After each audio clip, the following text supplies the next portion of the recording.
Hi, I'm Curious Cass, and this is Curiosity Junkie. Today's guest is on the ultimate self love journey. His journey is about transition, love, and change. So join us as we talk openly and honestly about his transgender journey. Please welcome Sebastian Ailes. Today we have Sebastian with us, aka Sebs. You do like to be called Sebs, right? Yeah. Okay. Yeah. Awesome. Thank you. I just want to say I'm so grateful for the opportunity to sit down and have this very open, frank conversation with you because I have a lot of questions just around the whole transition thing and what is that like? And I can't imagine that journey is an easy one. What I kind of thought about too, one of the things that really kind of touched me, because I do a lot of reflection on like self-love, and I thought about your journey and I was like, that's like the ultimate self love journey because you're being true to you no matter what other people think, say, do. You are really being true to you. So kudos to you. Thank you. First off, I just want to make sure that you are comfortable talking about everything and Yeah, anything. absolutely. Yeah. Okay, Whatever cool. you have questions about. The first one is, the LBGTQ plus. What is all of that? And because I'm kind of clueless when it comes to that world, and so I want to understand it. My whole thing is the curiosity is about understanding the opposite of what I know to be true, right? And so Right. what do they stand for? So, I mean, LG, that's lesbian and gay. Um, B being bisexual, LGBT, transgender. Q is just queer, kind of the like umbrella term basically for anybody that's kind of part of the group. And the plus just stands for kind of anybody else that fits on the spectrum outside of being homosexual or outside of being heterosexual. So anybody that thinks of themselves as like asexual or pansexual or God, there's So so many many different. terms. I couldn't even name all of them. Yeah, and you said a couple, and I was like, I don't even know what that is. There's so much research I need to do to Right, really right. put my brain around all of it. Yeah, there's still honestly there's still some that like I have no idea what they technically mean or things that I feel like I should probably research more into. Like I'm part of the group. I should know a Hey, little more. right, right. But you're like, hey, I'm on my own journey. Let me get through this, and then Right. and then we'll do something else. Okay. I I originally knew you as the girl, Mhm. Courtney. And so at what point did you know that you were gay or trans? And maybe you identified with gay first and then trans. I'm not sure, but how old were you? Because I know I've talked to a couple of young people, gay young people, and I'm talking about like teens and 20s, and they Mhm. knew around 5 or 6. Honestly, I knew like 100% that I liked girls when I was in kindergarten. I had my very Yeah, first crush on one of my like best friends in kindergarten, and honestly since then it's just been solidified. Like I really do like girls. I've never really had an attraction to guys, anything like that. I attempted to date guys in like the junior high, middle school awkward phase, and I was like, yeah, this definitely isn't for me. right. The first time that I actually came across the word transgender was 11 years old. So I was in, I believe, sixth grade. I kind of started looking into it more and more, and by eighth grade, I 100% knew that I was transgender. Wow. That's really young. Yeah, and I don't know. I honestly, I think I'm just lucky that I came across some of the words and terms as young as I did, because it kind of helped me be a little more open-minded to the fact that something was off. Me living as a girl under Courtney. Right. So how awkward, how I don't even know what the word is I'm looking for. What is that like knowing that you are a boy trapped in a girl's body, and you can't really tell anybody. At that age, I'm sure you're what, Right. a little Yeah, I scared, didn't like, I didn't end up telling my parents until God, I was almost graduated. It was like May of my senior year of high school, so 2013 that I ended up telling them. It was definitely difficult. I mean, I got into a pretty low, sad point going into high school because I knew something was off. I kind of knew where I wanted to be in life, but I didn't really know how to get there or like what I needed to actually do. yeah, So I just kind of felt stuck almost. And yeah. it was like stuck in my own skin, if that makes any sense to you. Yes, yeah. I could see where that would bring on possibly some depression because you're not one, I would think you're not sure how your family is going to accept, take, react, however you want to say that, Right. to you being really who you know you are. And so you kind of just stay trapped in a body that you don't at all identify with. Right. Yeah, I was more scared to kind of tell my friends than my family almost, because I was like, man, what if they don't accept me and then I lose all my friends? But then the more and more I thought about it, like if they wouldn't accept somebody that's transgender, then why would I want to be their friend in the first place? Yes. So I just kind of had to get into the mindset of you really got to do what makes you happy, and you'll find people along the way Yes. that Yes. really accept you and love you for who you are, and not just what you have or what front you can put on. Right. You were like 18, you said?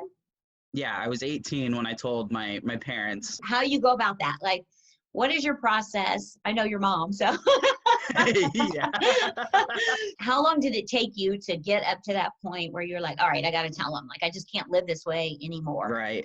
Honestly, I think it was me like hitting my senior year that I really like kind of made a plan basically to like tell my parents like Vanessa, Huh? she asks a million and one questions about Yeah, everything no matter what it is. absolutely. So So you got to be ready. I basically like the beginning of my senior year, I sat down and looked up everything that I needed to do, like basically like in a task line, and thought of every question she could ask, figured out an answer for it. Like it took me months and months of research before I finally said something to her, Yeah. just so I was prepared, I guess, for all of her questions. And God, there were still some that she asked that I was like, I Oh, yeah. have no idea. Like, That's a I great don't know. I question. guess we'll look it up together. Like, I thought I was prepared and I was not. Right. Or I don't think you can ever be prepared for Vanessa. Like she just Oh, I has great know. questions. She's so inquisitive. Like she should be the curious junkie, curious You're right. curator, whatever. Yeah, yeah. She is the questionator. Absolutely. You tell her. How did you do it? How'd you go about it? Like, did you pull her aside? I You set a special yeah, time? I finally just one day, I think it was just me and her home, and I sat down at the kitchen table and I was like, all right, I need to talk to you. And she was like, oh, okay, like what's it about? We sat down for a second and I finally just kind of held my breath and I was like, I'm transgender, and just kind of stared at her for a second. And I mean, neither my mom or my dad have really ever been around anything in like the LGBT community. So she was just kind of like, okay, so what does that mean? Like, where do we go from here? And just kind of wanted me to explain it to her that, I don't feel like I am a female in any way, shape, or form. I unfortunately got, I, I don't know how I want to word this. So I guess I unfortunately was just born in the wrong body. Yeah. I honestly feel like everything in my brain, how I think, my mindset is male. And just have to go from there, I guess. Right. Talking to other young people, I haven't really spent any time with gay people my age. It's mostly my experience has been with younger, and Right. not even transgender, but they do say just doesn't connect. Like Yeah. it's not right. Yeah. Basically, yeah, my mind and my body don't quite match how I feel like they should. Right, right. Because I can't imagine having my mindset right now and being in a male body. Right. Like I try to think of it like that. Like, what would it be like Yeah, no, if exactly. if it were me right now and I'm in a male body? I would not identify with this brain and this mind at all with that body, and how maddening that would be. Frustrating, Yeah. depressing. Like I can see all of the emotion and just everything that would come with that. And the fear too, that if you tell someone, they're going to think you're crazy. Yeah. Right? Did you No, have a little honestly, fear with I that? was like, how do you even explain this to somebody? And I looked up a whole bunch of like other people's kind of like coming out stories and like how they worded things, and kind of just slowly found what like fit right for me to talk to, like my parents or friends or other family, and just I don't know. It was definitely rough trying to really figure it out and But tell everybody. hey, you tell your mom, you tell her by herself first. Yeah, just Okay. her first.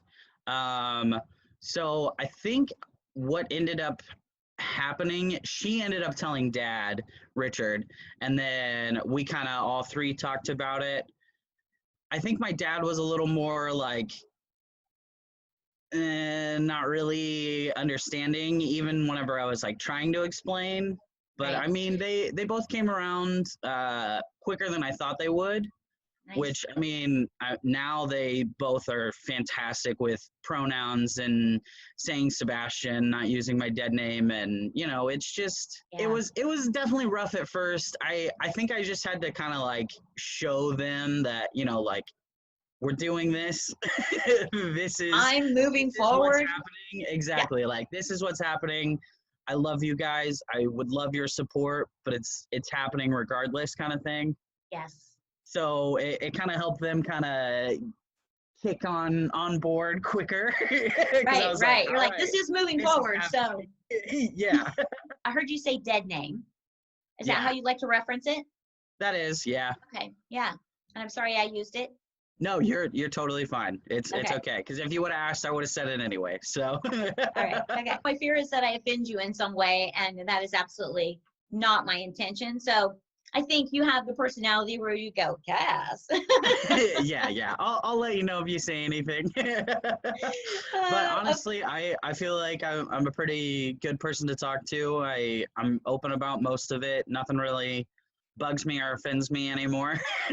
okay. So, okay. So at 18, and you are now 25.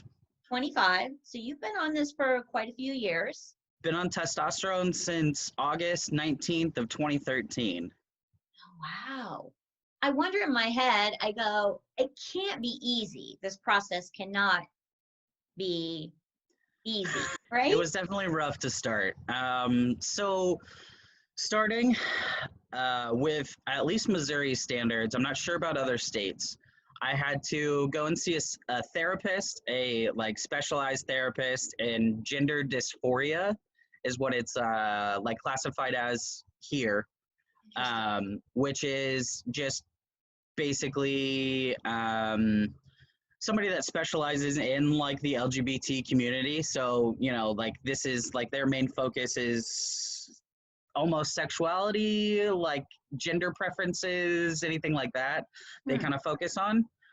So I had to talk to his name was Michael Henderson, fantastic therapist. He was super, super awesome. I talked to him for about 6 months, and then he had to specifically write me a letter to a doctor so I could start hormone replacement therapy, which is my testosterone.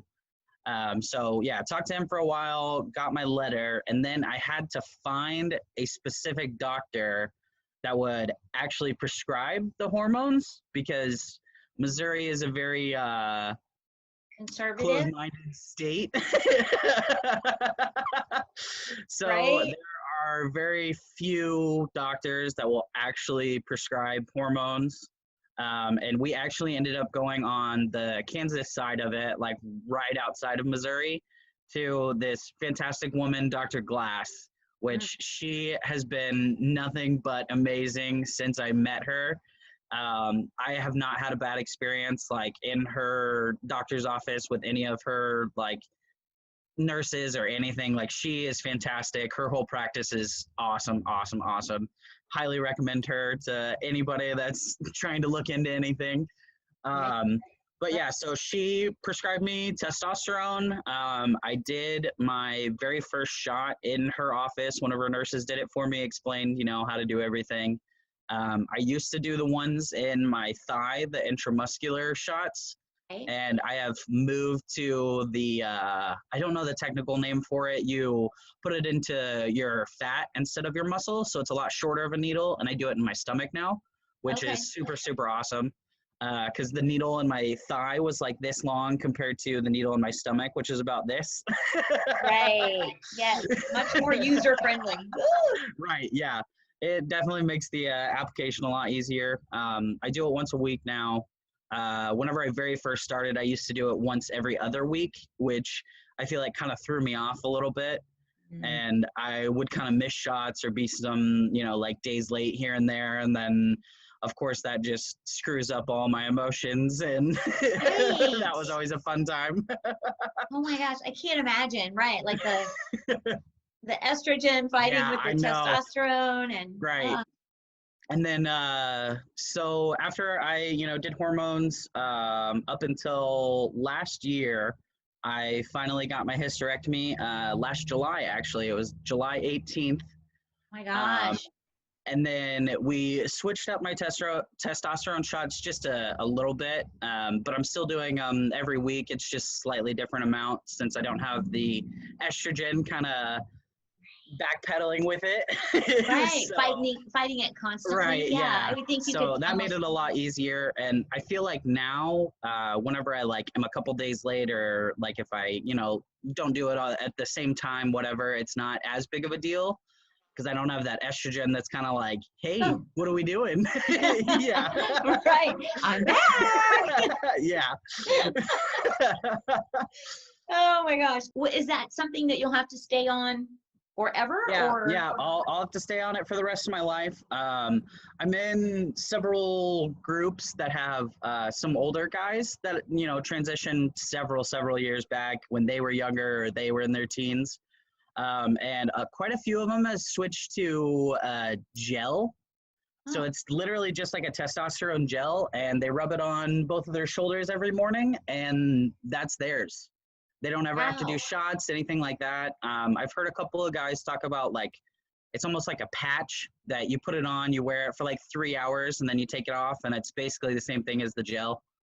Okay. So I could always end up transitioning into something a little easier than the shots, but honestly, for right now, I'm totally cool with doing the shots for the rest of my life if this is what I get.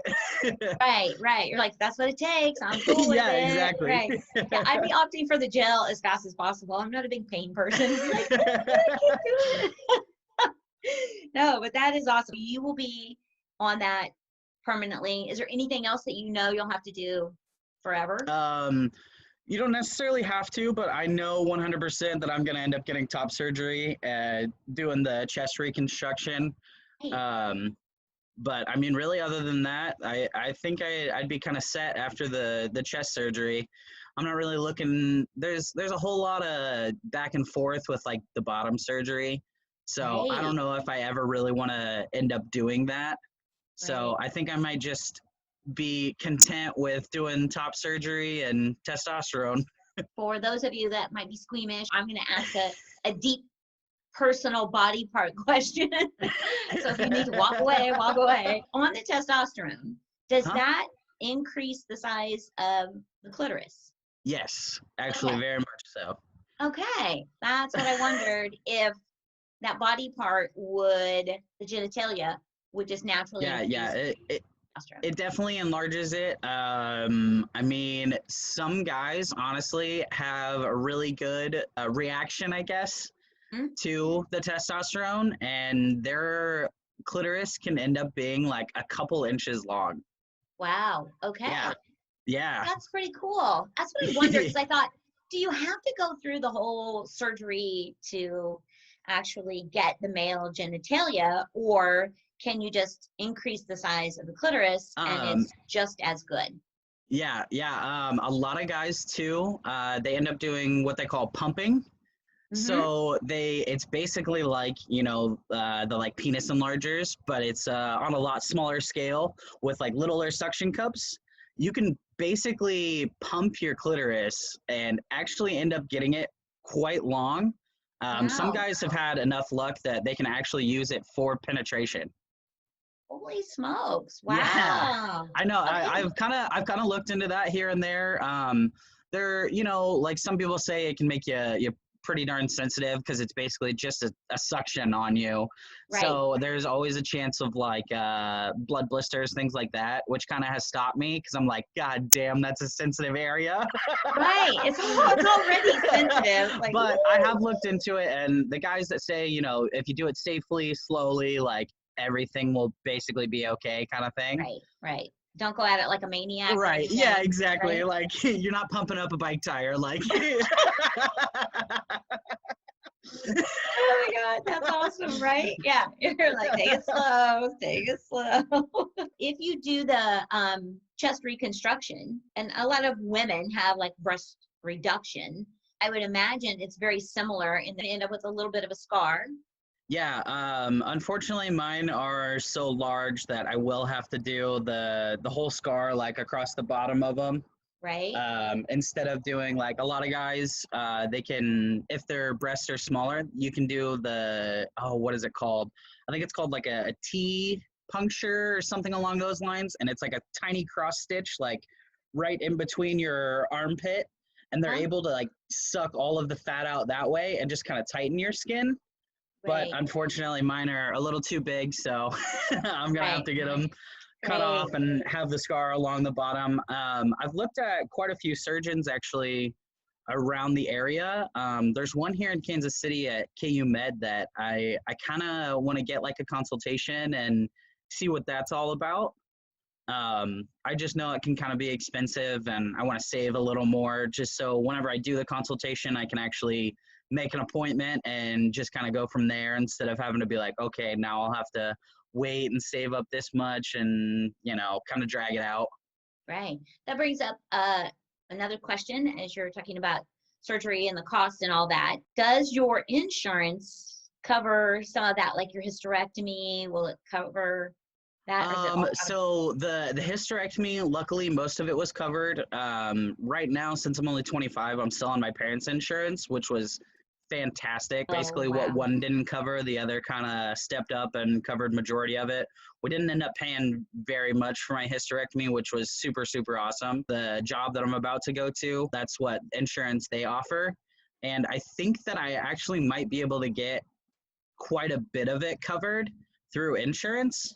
Right. I just have to like basically get a doctor's I think it's two doctors approval almost Hmm? like their letter of recommendation saying like yes this is a Sorry. needed thing, yeah, basically just saying it's necessary, and then I think I can get most of it covered. That would be So awesome. yeah, Because I yeah, know that has to be expensive, and there are right, for a lot of people that cost prohibits them from right. taking I the mean, steps that they want to s- take. on the cheaper end without insurance, it can be upwards of $8,000. Yeah. Yeah, and luckily, like the what I was looking into, it looks like I'm gonna pay about 2 grand out of pocket, and that'll be for like overnight stay in the hospital, and like that's basically everything. Like from me going into surgery till recovery is Right. probably gonna be about 2,000 out of pocket. Oh my gosh, that will be That's amazing, honestly. I'm super stoked. I can't wait. So you're getting ready to start something new and different? Yeah. I'm getting ready to work for, it's basically just like a warehouse, kind of like what I did at Smart Warehousing. I don't know if you remember when I worked there right outside of high school. Just, yeah, packaging stuff, loading stuff up on a truck and sending the trucks out. It's not anything crazy. Yeah, you're like, hey, it's good, and it has Yeah, insurance. That's the big thing. right. So during the transition, and you're still in the transition, basically. Yeah. Who do you lean on the most? Because I know you got through that with mom and dad, and that was all great. You lean on family, friends? I mean, I feel like in the beginning, I really leaned on one of my good friends, Abby.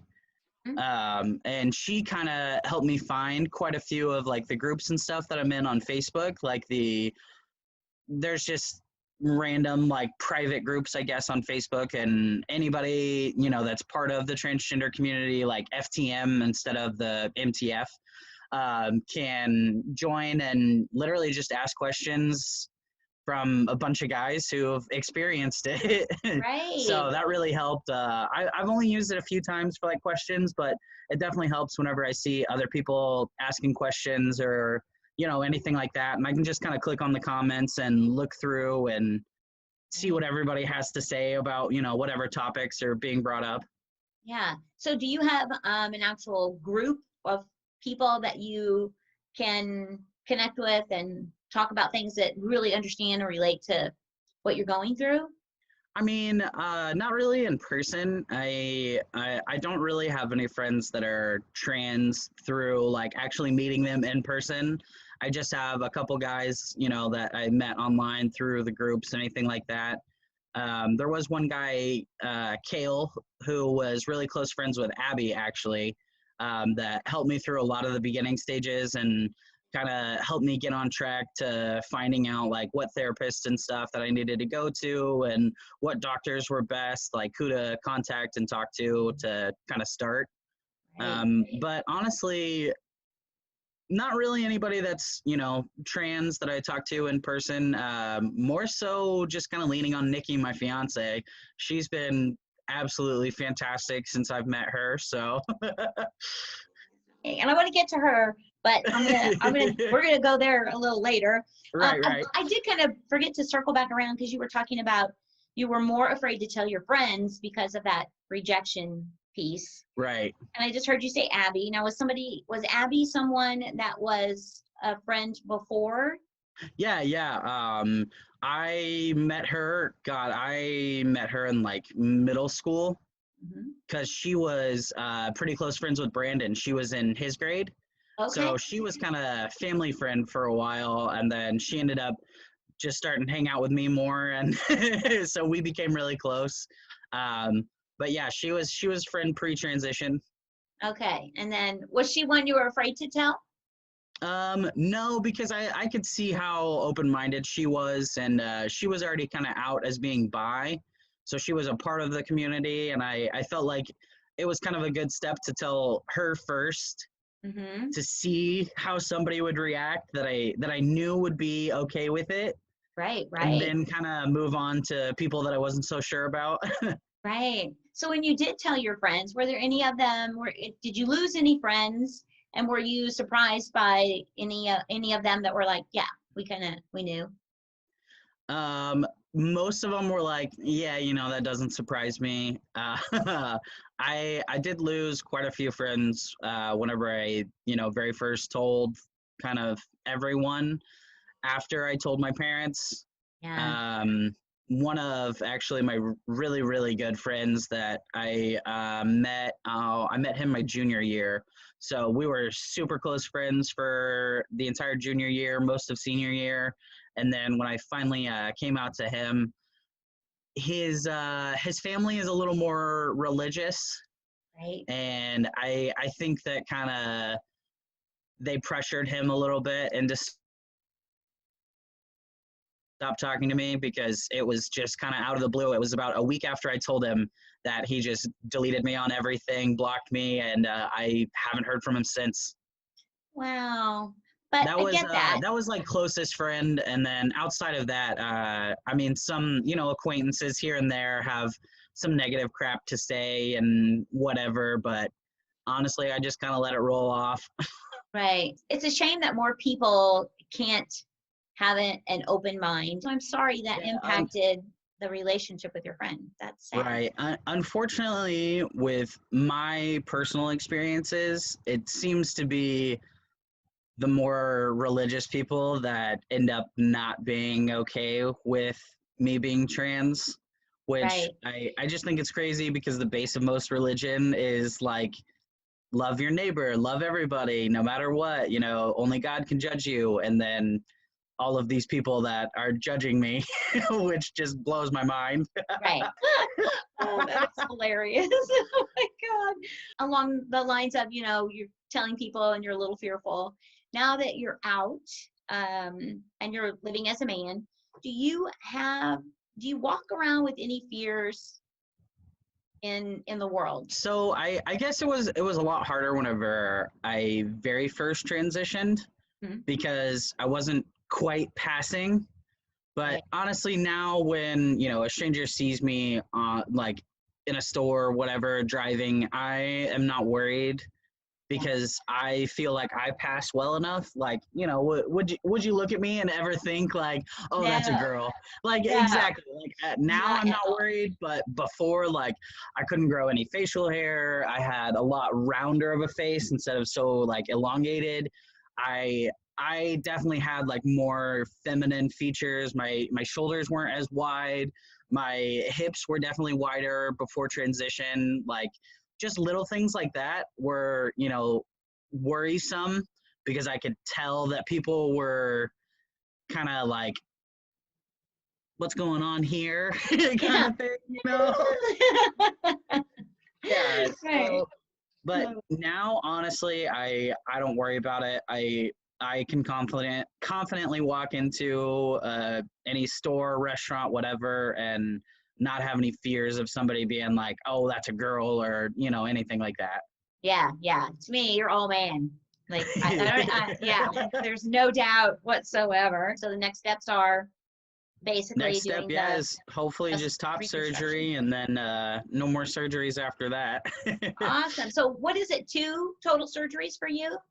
Yep, yep. I did like I said, the hysterectomy last July, and then I only want to do top surgery. It's just there's too many things that could go wrong, I guess, with bottom surgery, and there's a very big possibility that you'll just lose all feeling down there. Oh yeah. And I enjoy sex, so Yeah. You're like, no, that doesn't even sound like an yeah, option. Thank you very much. right, Yeah. No. Let's talk about Nikki for a little bit. yeah, You are engaged and congratulations. And that yes. happens when? So, oh gosh, she said the official date was she has it set as January 20th. Oh, I So it's love been it. several months. Right. You're like, wow, time flies. Quarantine has ruined everything. I feel like time doesn't exist anymore. No, it's Like I feel terrible. like months just flew by and I don't know what's happening. Right, right. Now, did you get to work at all through any of the COVID stuff? So they ended up doing furlough for most of the salons through PetSmart, like right whenever everything happened. So I was off work for like 3 months, and then they finally slowly started calling people back and getting more here and there.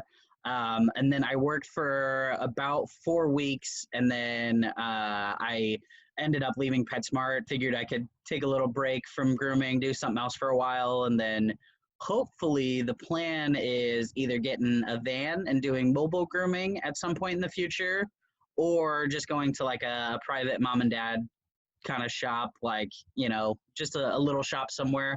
Not a fan of the corporate side of things. Right, right. That's so Yeah. much more. It's just corporate. It's Right. corporate. They got to do what they got to do, and Yeah. I'm not always a fan, so Right, right. Do you guys have a date set? we don't have a date yet. Our plan is going to be actually going to Colorado. We are going to go on a hike. We haven't picked what trail yet, what we want to do. But we're going to do a ceremony somewhere in the mountains because we both think Colorado is absolutely beautiful. And I just think it would be a blast to just do a little couple-day trip and just have kind of me and her and do our Yeah. own little thing. And then at some point after, come back and do like a reception kind of thing here in Kansas City and actually invite like all the family and stuff. Right. Do like a party. But Right. Yeah. The ceremony's for us, and then everybody can celebrate after. yeah, yeah. I love that idea. I think that's great. So when you met Nikki, Uh-huh. you're a man, Yeah. right? Yeah. So how does that conversation go when you're like, oh yeah, by the way? So, luckily, I could tell pretty quickly with Nikki that she was super open-minded. We became really close friends after we met. And honestly, it was just, platonic at first. We just hung out all the time. She would come over to my place and we would drive around and just, hang out, do whatever. There was one night that I was just like, you know what? What if this could be something more? And I decided to just go ahead and tell her early on in our friendship that I was trans, just in case it led to anything else, and Right? it did. Good for you, So right? we had drove around for like 30 minutes, and we had just pulled back up to my house. And I basically was like, all right, I have something to tell you, let me know when you're ready, kind of thing. And she was like, yeah, go for it. And I just did basically the same thing I did with my mom. And I was like, I'm transgender. I was like, I don't know how you feel about that or like what you're going to say, but whatever it is, let's get it all out now and go from there. Let's talk about it. Yeah. Oh my gosh. And And she honestly, she was mind blown. She had no idea that I was trans. And then she was super, super accepting. I don't think I could have had a sweeter response from anybody. She was like, who you are does not matter, in that term of gender or sexuality or anything. Like, I just want to hang out with you. You're an awesome person. Like, she was super great about it. oh, I love that. That's awesome. And then it's just slowly blossomed into Yeah, wonderful. we just kind of started hanging out more and more, getting flirty, and now here we are. Okay. So how long did you know Nikki before you got engaged? So I met her in March of 2019. So not quite a year before we got engaged. Right. Oh, that's fantastic. I love it. And I love that you were friends first Yeah. before anything. I just think that's the best. Oh, honestly, yeah, because now Too. like she's still like my best friend Mm, outside of being my partner. Like I love that we can have days or moments whatever where honestly it doesn't have to be anything romantic. Like sometimes we just hang out and we're just chilling. Like it doesn't have to be always all the time relationship, which right. is super cool. That is. That's a wonderful, wonderful way to start having friendship. Then the dreaded question that every engaged and married couple gets is, do you want to have kids or when are you going to have kids? We do not Right. actually. Honestly, with how small Nikki is, pregnancy would really dwindle down her health. If we ever did anything with kids, it would be like years down the road. And we have talked about like adopting older children in the foster system. So Right. like the 16, 17-year-olds that are just going to age out and not actually ever have, that home base. Yes. We just kind of, if we do anything, which we might not, but if we end up doing anything, that would be it. Right. And that's interesting. I feel like there is a trend around your age group that is more leaning towards not having kids, Oh yeah, absolutely. right? Or adopting. And I think that's Yeah, fantastic. I think it's awesome. I love that people are adopting more and more, and I honestly I hope that we could just have every kid in the foster system somehow figure out either a home base or an actual safe place outside of some of these cruddy foster homes, which I know that there are really awesome foster parents. I like some of my friends are friends with people that do like fostering for smaller kids or even like young adults. And I think that is absolutely fantastic. That is super, super cool. But I just I hope that my generation is the one that kind of kicks it into gear with adopting instead of having the feeling the need to like have your own biological kid. Right, right. I think that's another societal pressure that is just passed down. This is the way it's always been. This is the way it always should be. Right, right. Just have to continue in this pattern, but it's okay to do something different and to, it goes back to there are so many kids in foster care. And yes, there are a ton of wonderful foster care parents and homes out there and group homes. However, there are still those that are suffering and struggling and running away from bad foster homes. So if people would foster, it would just be an amazing thing. Get those kids out of there. So kudos to you. I think that's fantastic. Thanks. Staying outside the box all the way. I love it. Right. Yeah, we don't want to add anything else into this shit show that is the U.S. right now. Gosh, right? The whole world. What are you talking about? Just yeah, the US? honestly. The whole world. I'm just like, what the heck is going on? Yeah, we figure if we end up doing anything that why not help some kids along the way and give some kids that don't have anything, either a home or kind of a start into life. Right. I think it always just goes back to the love and the feeling loved and wanted and cared for and safe. Right. Just being able to do that. It just sucks whenever they just age out of the foster system, because like I couldn't imagine not being able to just call my mom one day just because I'm feeling down or I don't know what to do, or even calling like you or Kelly or anybody. Like you need kind of that like family base and people to kind of rely on, because once you're like out of the foster system, that's just kind of it, and that sucks. Now you're on your own, 18. Right. Like good luck. Like hey, I can't even imagine. I want to wrap with a huge thank you for coming on and being open and sharing all things with me and the world, basically. Of course. So, like, fantastic.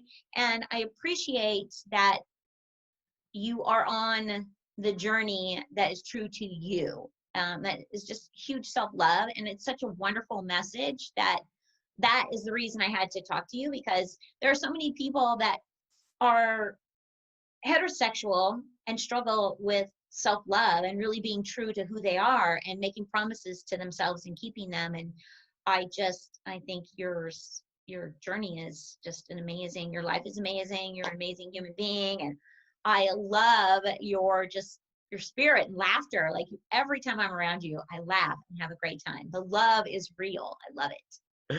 Oh, I love you. Thank you so much. I appreciate it. Yes, I'm glad absolutely. that I could actually talk to you. Is there anything else that you've been curious about through all these years? No, I think that was it. I just wondered I have heard so many times that most gay people know they are gay around 5 or 6. Yeah. And I mean, what's kindergarten? That's like 5 or 6, right? Yeah. So, I mean, yeah, I honestly, like, I've never really felt that attraction to men. Right. It just, I don't know. I don't know. Girls are just too pretty. Exactly. Right? There is something wonderful about a woman, right? Let's go to final 5. I call it the final 5. And it's just 5 questions. The first one is, what's your favorite word? My favorite word is probably moist. Moist. Just because it has always killed my mom. So when I was younger, I would say it constantly because she hates it. So it just slowly became like my actual favorite word. I just think it sounds so funny. Just Right? moist. There are so many people that hate that word. I know, it's So crazy. many. And I'm like, what is this a word? Moist. Yeah. Right. They're all cringing right now if they're listening and it's not your favorite word. Sorry. Not sorry. What turns you off? Bad smells. If Oh, somebody smells gross, automatically not having it. Don't want to be around them. backing away. Yeah, exactly. Like I make sure to spray cologne every morning, deodorant every morning, brush my teeth. Like I cannot do bad smells Yeah. like at Like, all. Yeah. okay. What sound or noise do you love? A cat's purr. What? A cat's purr. Oh, a cat's purr. I thought you said a cat's prayer. And I was like, cat? A cat's purr. Yes. When Oh, cat, yeah, whenever I just cuddle with my cat, the reason that I adopted him is because he purrs so loud. When oh, he was a kitten, he literally sounded like a motorboat. Like as soon as you seriously. touched him, he would just start like, yeah, just as loud as possible. He's gotten a little bit quieter the older that he's gotten, but still, every time I cuddle with him, it's calming. Oh, I love that. That's a great one. Okay, this one's dangerous, but what's your favorite cuss or curse word? Fuck, absolutely. You can use it in any sentence. Yeah, right. Anytime. Yeah, yeah. I would imagine if I asked Vanessa, that would be her favorite Same word too. thing, Right. absolutely. It's Yeah, gotta yeah, be. I love it. What profession, I think you kind of answered this earlier, but what profession other than the one you're doing now would you like to attempt? So, I mean, if we're going outside of like, if other than grooming, Hmm? honestly, I would want to be a truck driver. I think it would be super awesome to do like state to state semi driving. And if I ever eventually get my own truck, then I could just bring Nikki and whatever pet we have at the time along with us. And we can just see random things while we're dropping off, or like after any sort of deliveries on the way back home, whatever, we can stop and look anywhere. And I love being in the car, driving around, listening to music, whatever. Yes, So I think that yes, would be super fun. yes. And I think I've heard of that couples do that. They, Oh, yeah. get older and they're like, all right, so let's do it. We don't have kids at home. We're gonna Right, exactly. driving. I'm along for the ride and we're gonna see stuff. Right. We could just eventually see all 50 states and try and pick like two or three things in every state that we want to see specifically and kind of go from there. Yes, I love that. I think that is fantastic. Well, is there anything that I might have left out that you would love to share that we didn't talk about? No, not really. I mean, Oh, good. nothing that comes to mind really. You asked quite a few questions. I think we did a good. I think we did a good too. It was fun. It was very informative. And my hope with having you on is that I'm sure there are many other young people that are in the place you were as a teenager at 18 and maybe even in the beginning stages of transition, Right. that this touches them and they get to know that you get to the other side of it. And like you said, what I loved was, if somebody can't accept it, then those probably aren't your people anyway, Yeah, exactly. right? You So got to learn great that message. sometimes it's better to just cut ties than to Mm, try and hold on to something that really isn't ever going to be. Because if you have to convince somebody that who you are isn't a bad thing, then you really don't need them in your life. oh, right, Like absolutely. if it takes any sort of convincing or begging for somebody to just be your friend, then you don't want that. No, No matter no. how much you feel like you do, you don't really want that. Right, right. And then the other piece of it is, there are a lot of people like me out there. We're open and we're willing to learn, but we don't know that much about the gay and lesbian world and all Right, that it encompasses. It's not just gay and lesbian, but the right. LGBTQ plus world. There's just so much there, and the message is, we're all human. We're just human beings who want Yeah, love and who want to love. So I love that. Thank you so much for Absolutely. coming, sharing, and to the rest of you, thank you for joining us. I hope you learned something, maybe open your mind a little bit, your heart a little bit, and we will talk with you all soon. Thanks so much for joining. Thanks.